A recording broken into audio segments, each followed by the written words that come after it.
Hello everyone. आज की इस वीडियो में हम पढ़ेंगे प्रोडक्ट ऑफ इलेक्ट्रोलिसिस के बारे में कि जब भी हम किसी सब्सटेंस का किसी कंपाउंड का इलेक्ट्रोलिसिस करते हैं तो कौन सा प्रोडक्ट कैथोड पे बनेगा और कौन एनोड पे बनेगा। ठीक है। और अगर यहाँ पे हमारे पास दो दो एप्लीकेंट्स आ जाते हैं कि हम दो कैथोड पे जाने के लिए दो आयंस हमारे पास हैं, तो उस केस में हम किसे ज्यादा प्रेफरेंस देंगे, यही हम चेक करेंगे प्रेफरेंशियल डिस्चार्ज थ्योरी की मदद से। तो सबसे पहले हम बात करते हैं कि प्रेफरेंशियल डिस्चार्ज थ्योरी क्या होती है।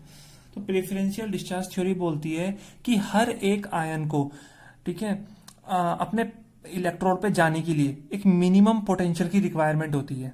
हर एक आयन को अपने इलेक्ट्रोड पे जाने के लिए एक मिनिमम पोटेंशियल की जरूरत होती है और उसी को हम बोलते हैं उसका डिस्चार्ज पोटेंशियल। क्या बोलते हैं? Discharge potential. डिस्चार्ज होने के लिए, जैसे अगर हमें घर से मार्केट तक जाना है शॉपिंग करने, तो हमें एक मिनिमम अमाउंट ऑफ मनी की रिक्वायरमेंट होती है। तो वही हमारी डिस्चार्ज मनी है कि हम इतना, अगर हमारे पास पॉकेट मनी मिल जाए तो हम शॉपिंग करके आ सकते हैं। बिल्कुल वैसे ही हर एक आयन के पास अपना एक पोटेंशियल होना चाहिए जिससे वो डिस्चार्ज हो सके किसी पर्टिकुलर इलेक्ट्रोड पे। तो जिसका इलेक्ट्रोड पोटेंशियल क्या होगा, ज्यादा होगा और जल्दी डिस्चार्ज हो जाएगा।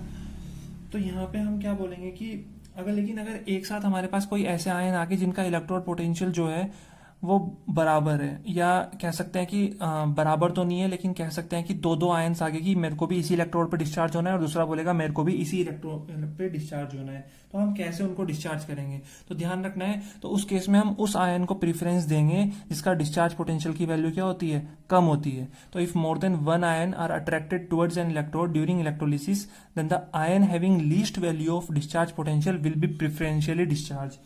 देखिए कैसे इसको हम करते हैं, ध्यान से समझेंगे। जैसे मैंने कोई भी यहाँ पे एक एग्जांपल लिया, मैं क्या कर रहा हूँ, इलेक्ट्रोलिसिस कर रहा हूँ किसकी, मैं यहाँ पे इलेक्ट्रोलिसिस कर रहा हूँ H2O की, सिर्फ H2O है यहाँ पे। ठीक है। तो जब मैं H2O की इलेक्ट्रोलिसिस करूंगा तो ये टूटेगा किसमें, 2H plus plus O2 minus में, इसमें तो टूटेगा ये हाइड्रोजन आयन और ऑक्सीजन आयन में। तो कैथोड पे क्या जाएगा, यहाँ पे बात करते हैं कैथोड पे। तो कैथोड पे जाता है पॉजिटिव आयन, तो पॉजिटिव कौन सा है, H प्लस। तो 2H प्लस जो है वो कैथोड पे जाएगा, इलेक्ट्रॉन लेगा और डिस्चार्ज हो जाएगा H2 की फॉर्म में। और एनोड पे क्या जाएगा, एनोड पे यहाँ से हमारे पास जाएगा क्या, O2 माइनस। ये क्या करेगा, ये इलेक्ट्रॉन लॉस करेगा और O2 मॉलिक्यूल में कन्वर्ट हो जाएगा। ठीक है। लेकिन अगर मेरे पास केसेस अलग आ गए, अगर मेरे पास कुछ इस तरह से आ गए, अगर मैं इलेक्ट्रोलिसिस कर रहा हूं aqueous solution of NaCl, aqueous solution of NaCl की, NaCl के एक्वस सॉल्यूशन की अगर मैं इलेक्ट्रोलिसिस कर रहा हूं, तो कहने का मतलब अब हमारे पास जब हम उस सॉल्यूशन में करंट पास करेंगे तो NaCl भी ब्रेक होगा और जो H2O है, एक्वस सॉल्यूशन है तो पानी तो हो गई, वो भी ब्रेक होगा। तो ये टूटेगा Na प्लस Cl माइनस में और ये टूटेगा H प्लस और OH माइनस में, टूटेगा ना।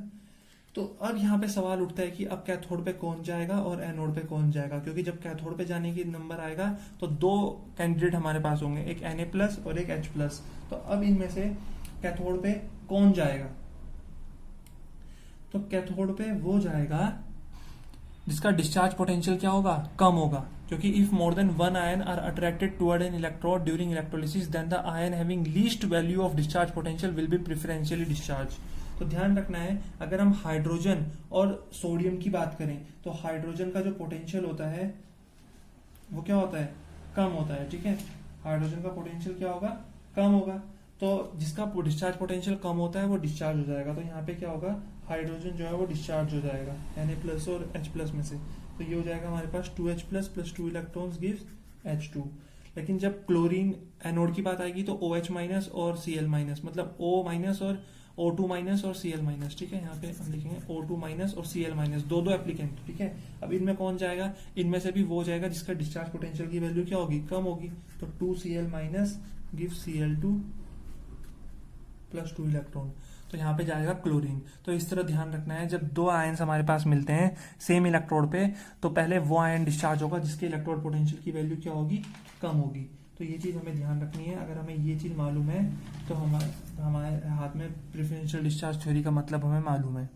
ठीक है। प्रेफरेंशियल डिस्चार्ज थ्योरी एक छोटी सी चीज बोलती है कि हर एक आयन को डिस्चार्ज होने के लिए अपने इलेक्ट्रोड पे एक मिनिमम पोटेंशियल की जरूरत पड़ती है और उसी को हम बोलते हैं उसका डिस्चार्ज पोटेंशियल।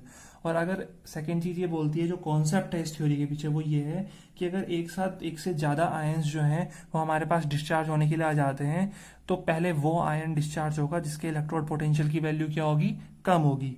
तो हमने एग्जांपल के थ्रू समझा क्या होता है इलेक्ट्रोलिसिस, प्रोडक्ट ऑफ इलेक्ट्रोलिसिस। कहने का मतलब जब हम इलेक्ट्रोलिसिस करेंगे तो क्या प्रोडक्ट बनेगा, तो प्रेफरेंशियल डिस्चार्ज थ्योरी हमें उसी के बारे में बताती है। तो आई होप इतना क्लियर हो गया होगा। मिलते हैं नेक्स्ट वीडियो में।